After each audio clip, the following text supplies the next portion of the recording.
Kemudian zalim yang keempat yaitu zalim kepada makhluk Allah. Bu, kita pun tidak boleh berbuat zalim kepada makhluk, ya Bu, makhluk Allah yang lainnya. Selain sesama manusia, kita pun tidak boleh berbuat zalim kepada makhluk Allah, kepada binatang, kepada tumbuhan. Ibu, apa contohnya kepada binatang? Kita menyiksa binatang. Ibu, kalau tikus menyiksa kucing. Binatang yang terdekat dengan kita apa, Bu? Bu, Bu, binatang yang terdekat sama kita apa, Bu? kucing, Kucing. Ya, Bu. ayam, Kucing, ayam, dan lain sebagainya. Bu, kita tidak boleh berbuat dolim. Sampai ada satu kisah seorang wanita yang mengurung kucingnya sampai mati. Mungkin ibu kesel, ikan asinnya diambil sama kucing, ya Bu.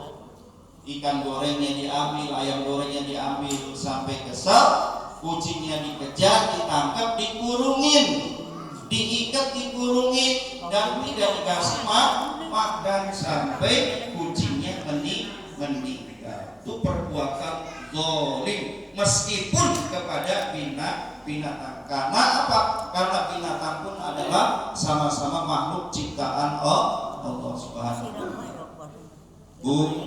Bu, ada satu ungkapan, begini Bu ungkapannya. Kalau kita bergibah, Bu, kalau kita bergibah, bergunjing, ngebicarain saudara kita, sama dengan makan bangkai saudara kita.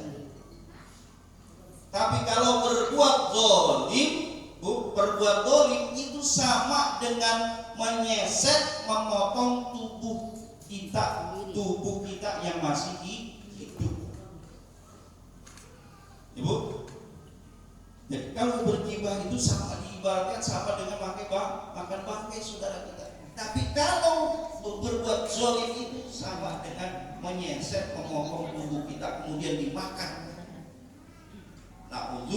Na'udzubillah summa. Jamaah ibu-ibu yang sama-sama dimuliakan Allah Subhanahu wa Ta'ala. Kemudian zalim yang kelima yaitu zalim kepada rizki dari Allah Subhanahu wa Ta'ala. Kok zalim sampai kepada rizki, Ustaz? Ya Bu. Zalim yang terakhir yang kelima adalah zalim terhadap rizki Allah. Apa contohnya zalim terhadap rezeki Allah? Yaitu kita tidak pernah bersyukur atas rezeki dari Allah Subhanahu wa Ta'ala, atas nikmat dari Allah Subhanahu wa Ta'ala. Bu, kalau kita dapat rezeki, dapat harta yang banyak, maka harta itu berbuat zalim terhadap harta tersebut, maka harta tersebut, Bu, digunakannya untuk hal-hal yang diharamkan oleh Allah Subhanahu wa Ta'ala. Jadi perbuatan zalim terhadap rezeki dari Allah itu apabila kita dikasih harta, seumpamanya harta itu tidak digunakan untuk di jalan Allah, tapi harta itu digunakan pada jalan yang haram, yang dilarang oleh Allah Subhanahu wa Ta'ala. Untuk apa? Untuk mabuk-mabukan. Untuk apa? Untuk berjudi. Untuk apa? Untuk yang sia-sia. Ya, itu termasuk daripada zalim atas rizki dari Allah Subhanahu wa Ta'ala. Seharusnya bagaimana?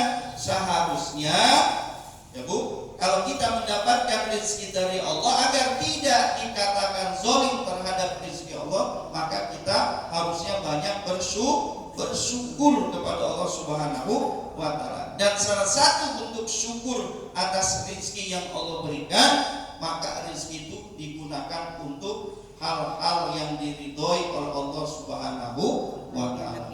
Bersedekah, jariyah, infak, menolong saudara-saudara kita dan lain-lain sebagainya.